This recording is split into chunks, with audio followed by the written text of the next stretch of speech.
What if you could wake up tomorrow as the ruler of your own country, where you make the rules, design the flag, and create a society from scratch? It sounds like a wild dream, but believe it or not, some dreamers have actually attempted to turn this fantasy into reality. And you could too. While it's an incredibly difficult task, and the chances of success are slim, it's not entirely impossible. A few bold dreamers have embarked on this journey, carving out their territories and establishing governments. Let's explore how you could, theoretically, start your own country and what obstacles you would face along the way. The first and most important thing you need to start a country is land. Without land, there's no physical place for your country to exist. In today's world, nearly every piece of land is claimed by existing countries, but there are still a few rare examples of unclaimed land. For example, Beerteel, a small piece of land between Egypt and Sudan, is a rare example of land that belongs to no one. Due to a border dispute between the two countries, neither wants to claim it. While it's an arid, desert wasteland with no resources, Beerteel has attracted the interest of several people who have attempted to claim it as their own country. Though this example shows that finding unclaimed land is possible, it's incredibly rare, and claiming such territories often leads to legal and diplomatic challenges with neighboring countries. If claiming unclaimed land seems too complicated, there's always the option of creating your own land. This might sound like a crazy idea, but it's been done before. One of the most famous examples of this is Sealand, a tiny self-declared country located on a former British sea fort in the North Sea. In 1967, a man named Paddy Roy Bates took control of this abandoned fort and declared it an independent country. Although it hasn't been officially recognized by any other nations, Sealand continues to exist to this day, with its own flag, currency, and even passports. While Sealand sits on an old military structure, there are more enthusiastic ways to create new land.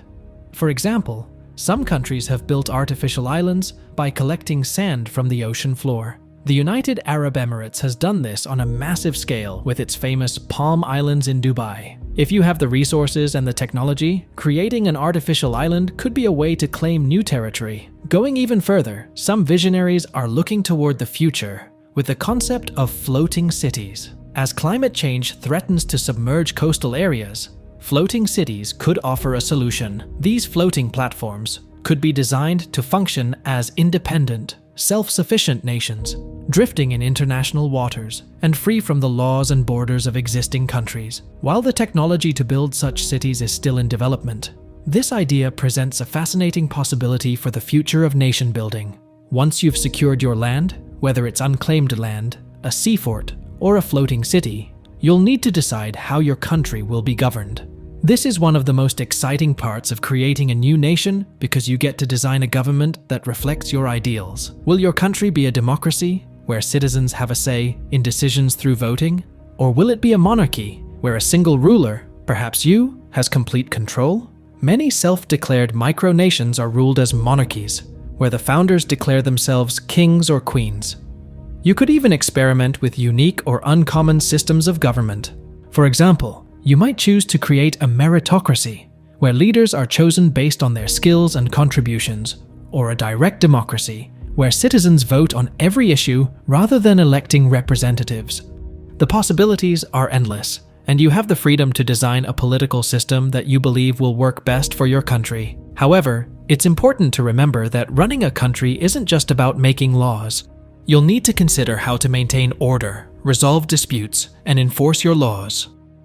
While creating a government is fun and exciting, your country won't truly exist in the eyes of the world until it gains international recognition.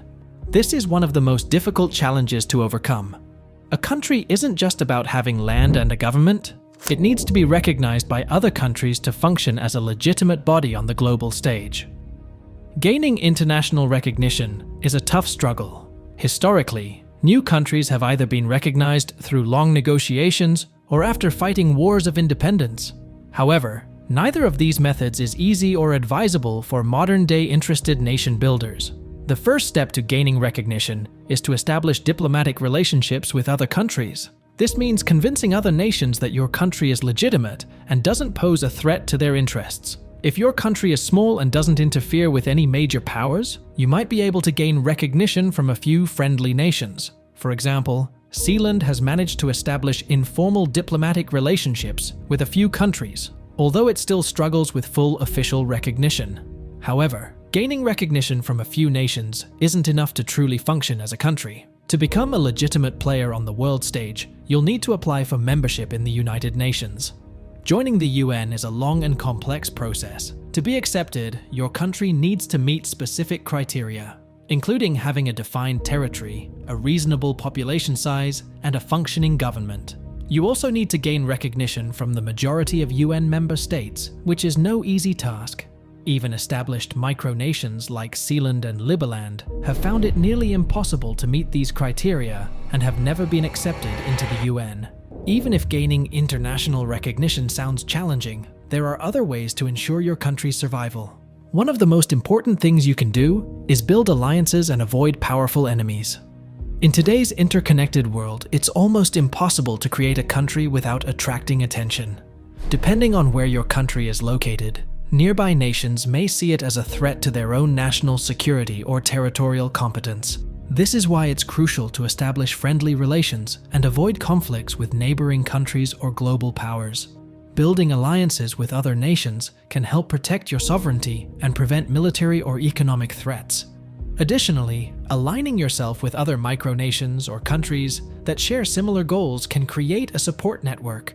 History has shown that having powerful allies can make a significant difference in a country's ability to maintain its sovereignty.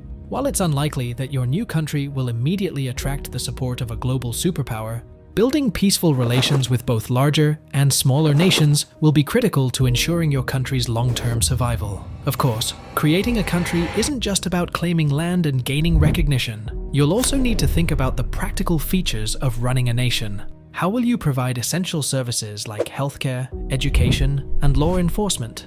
How will your country's economy function? These are questions that every aspiring nation builder must address. Some micronations survive by attracting tourists. Sealand, for example, sells noble titles and official merchandise to curious visitors. Others, like Liberland, focus on attracting entrepreneurs and cryptocurrency investors to help fuel their economic growth.